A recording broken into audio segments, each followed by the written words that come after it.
ओम नमो भगवते वासुदेवाय नमः। स्वागत है आप सभी का मेरी भक्ति भावना यूट्यूब चैनल पर।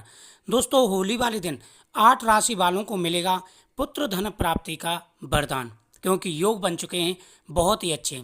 आज मैं आपको कुछ उपाय बताऊंगा, साथ ही होलिका दहन की कथा सुनाऊंगा और भाग्यशाली राशियों के बारे में जानकारी दूंगा। कौन कौन सी राशियां हैं जो बेहद ही भाग्यशाली रहने वाली हैं, जिनका योग बहुत ही अच्छा है। आने वाले समय में इन राशि वालों को विशेष लाभ मिलेगा। आखिर होली का महत्व क्या है? आप सभी जानते हैं कि होलिका दहन वाले दिन हिरण्याकश्यप की जो बहन थी होलिका, उसको ब्रह्मदेव के द्वारा वरदान मिला हुआ था। हिरण्याकश्यप राक्षस था, वह भगवान विष्णु से ईर्ष्या करता था, लेकिन उसका जो पुत्र था प्रहलाद, वह भगवान विष्णु का भक्त था, क्योंकि उसके जो संस्कार थे, बचपन के संस्कार थे। जब वह गर्भ में था उस समय नारद जी ने उनको ऋषि के आश्रम पर पहुंचाया था, क्योंकि हिरण्याकश्यप तपस्या करने गए थे। इधर इंद्रदेव ने उसके हिरण्याकश्यप के जो पुत्र थे भक्त प्रहलाद थे, उनको मारना चाहा। तो नारद जी ने कहा, देवऋषि नारद ने, कि ये ही आखिर में राक्षस कुल का अपने का नाश करेगा और ये भगवान विष्णु का परम भक्त होगा, इसलिए इसका वध ना करें। तो उनको ऋषि के आश्रम पर छोड़ के आए। वहाँ पर उन्होंने संस्कार पाए, जिससे वह भगवान विष्णु के भक्त बने। तो हिरण्याकश्यप जब वापस आया तो भक्त प्रहलाद की भक्ति को देख करके वो ईर्ष्या करने लगा, क्योंकि भगवान विष्णु से वह ईर्ष्या करता था जो हिरण्याकश्यप था। तो होलाष्टक जब लगते हैं तब से लेकर के और होलिका दिन तक 8 दिन लगातार हिरण्याकश्यप ने भक्त प्रहलाद को अनेक प्रकार के कष्ट दिए। कभी कुएं में डलवाया, कभी श्यापों पर खपाया, कभी गरम खम्भे से उसको चिपकवाया, तब नरसिंह भगवान का अवतार हुआ था। और कई प्रकार के उन्हें दुख दिए। भगवान विष्णु ने हर बार रक्षा की। एक बार समुद्र में फेंक दिया पहाड़ी से, तो भगवान ने वहाँ पर रक्षा की। तब आखिर में होलिका दहन वाले दिन इसकी बहन थी, हिरण्याकश्यप की बहन होलिका, उसे ब्रह्मदेव से वरदान मिला हुआ था। उसके पास एक चुनरी थी, उसको पहन करके अगर वो अग्नि में बैठ जाए तो अग्नि उसका कुछ नहीं बिगाड़ सकती थी, लेकिन उसके साथ जो था उसको जला देती थी अग्नि। तो भक्त प्रहलाद को लेकर के वो होलिका अग्नि में बैठ जाती है और अग्नि बहुत बीच में होकर के अग्नि जलाई जाती है। अब तो होलिका छोटी सी जलाते हैं, लेकिन होलिका जो जलाई थी वो बहुत बीचों में होकर के, काफ़ी जगह में होकर के अग्नि जलाई थी। और ये जो दिन था, ये पूर्णमासी का दिन था, फाल्गुन पूर्णमासी का दिन था, जिस दिन होलिका दहन हुआ था। तो भगवान विष्णु की कृपा से वो चुनरी जो थी भक्त प्रहलाद के ऊपर आ जाती है और होलिका जल जाती है उसमें, और भक्त प्रहलाद के प्राणों की रक्षा हो जाती है। तो पूर्णमासी का दिन था, और उसी उत्साह में दूसरे दिन जो धूलेणी मनाई जाती है, उसी खुशी में लोगों ने होलिका के जलने की खुशी में और भक्त प्रहलाद के बचने की खुशी में होली का पर्व मनाया था। वैसे तो अनेकों कथाएं हैं होलिका दहन की, होली की, लेकिन ये कथा मेन रूप से यही है। इसी वजह से होली का पर्व मनाया जाता है। ये दिन सिद्ध दिन होता है। इस दिन अगर आप कोई उपाय करते हैं, कोई भी इच्छा बोल करके, तो आपकी मनोकामना अवश्य पूरी होगी, और साथ ही पुत्र प्राप्ति, धन प्राप्ति, व्यापार में उन्नति व घर में सुख और समृद्धि रहेगी। तो 8 राशि ऐसी हैं जिनकी पुत्र प्राप्ति के योग हैं। आशीर्वाद सभी राशि वालों को मिलेगा, लेकिन ग्रहण की स्थिति के हिसाब से ये राशियाँ बेहद ही ज़्यादा भाग्यशाली रहने वाली हैं। देखो, सबसे पहले सुबह स्नान करें, स्नान करने के बाद में सूर्यदेव को अर्घ दें, फिर भगवान सत्यनारायण की पूजा करें। सत्यनारायण की पूजा इस दिन जरूर करनी है। तो सुबह उठने के बाद लड्डू गोपाल जी को स्नान कराएं। स्नान कराने के बाद में आप उनको वस्त्र पहनाएं, चंदन का टीका लगाएं, केले का फल, तुलसी पत्र, खीर का प्रसाद, पंचामृत भगवान को समर्पित करें।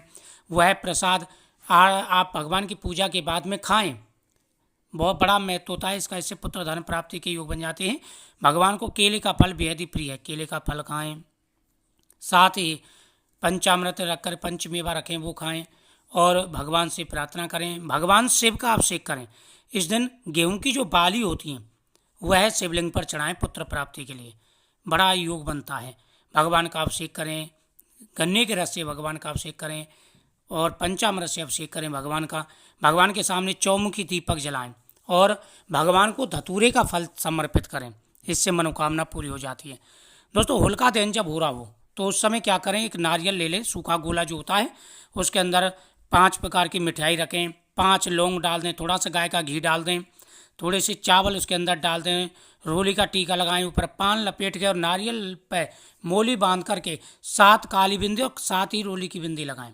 अब जितने भी घर के सदस्य सभी का हाथ लगवा लें और जिसके पुत्र प्राप्ति नहीं हो पा रही है या प्रत्येक कार्य में रुकावट आ रही है उसके ऊपर से 7 बार उसार करके और होलिका दहन की 7 परिक्रमा करते हुए अग्नि में डाल देना चाहिए। इससे कार्य बनने शुरू हो जाएंगे और घर की सारी व्याधाएं, सारी परेशानियां दूर हो जाएंगी। अब मैं आपको राशियों की जानकारी दूंगा कि इस दिन कौन कौन सी राशियां हैं। अच्छा, एक चीज़ का ध्यान रखना है, जो होलिका दहन की राख है वो ला करके जरूर रखनी है। इस राख के 10 उपाय होते हैं जो अगले वीडियो में आपको जानकारी दूंगा।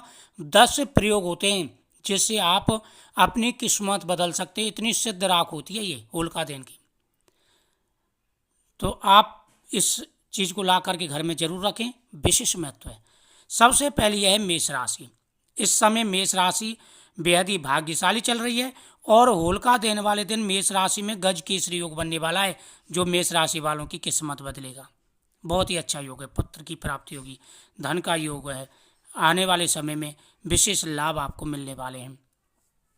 अगली जो राशि है वह है वृषभ राशि, बहुत ही भाग्यशाली रहने वाली है। वृषभ राशि वालों को पुत्र धन का लाभ है। मिथुन राशि वालों को पुत्र धन का लाभ है, बेहद ही भाग्यशाली रहने वाली है ये राशि। कर्क राशि वालों को बड़ा लाभ मिलेगा। सिंह राशि बेहद ही भाग्यशाली रहने वाली है, सिंह राशि वालों को बड़ा लाभ मिलेगा। तुला राशि वालों को आशीर्वाद प्राप्त होगा और आपकी मनोकामना पूरी होगी। उसके बाद में मकर राशि, कुंभ राशि, मीन राशि, ये राशियां हैं जो बहुत ही ज़्यादा भाग्यशाली रहेंगी। इन राशि वालों को पुत्र धन का आशीर्वाद प्राप्त होगा, मनोकामना पूरी होगी, धन बढ़ेगा, सुख समृद्धि बढ़ेगी, जीवन में आ रहे सारे कष्ट और परेशानियां दूर होंगी। तो बड़ा महत्व है होलिका। पूर्णमासी की रात को माता लक्ष्मी की पूजा की जाती है और पूर्णमासी की रात को चंद्रदेव के दर्शन किए जाते हैं, जिसका बड़ा महत्व है। तो पूर्णमासी की रात को आप चंद्रदेव के दर्शन जरूर करें। अच्छा, इस बार होलिका दहन वाले दिन केतु और चंद्र का योग भी बन रहा है, जो ग्रहण योग बन रहा है। तो ग्रहण तो नहीं है, लेकिन फिर भी आप सावधानी रखें, कन्या राशि वाले और मिथुन राशि वाले।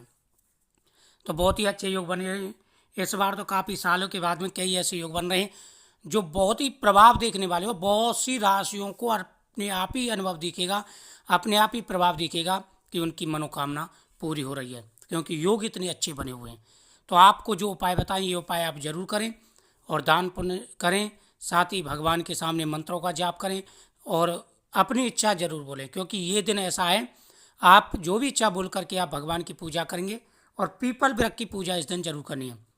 पीपल वृक्ष के नीचे दीपक जला के परिक्रमा जरूर करें, तो बहुत जल्दी आपकी मनोकामना पूरी होगी।